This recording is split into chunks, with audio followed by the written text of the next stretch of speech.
Less than 100 miles away from the hustle and bustle of Los Angeles freeways, dramatically jutting up from the Pacific Ocean and separated from the mainland by deep underwater channels, sit 8 wild, rugged islands.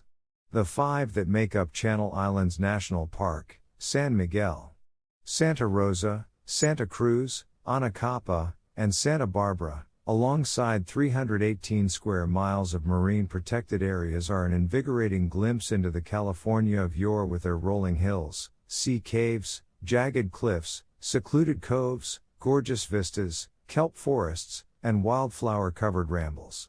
Once the home of the Chumash Indians, remains found on Santa Rosa date back 13,000 years, and several ranching endeavors. It is now mostly untouched by man, save for a few rotating rangers, and instead inhabited by more than 2,000 species of plants and animals, including 145 that aren't found anywhere else on Earth.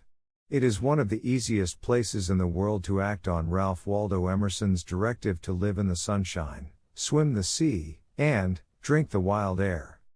This complete guide aims to help you achieve all 3. It covers which island offers what, how to get to them, where to camp, when to go, the best hikes, what to see and do while visiting, animals you might see, and its complicated history.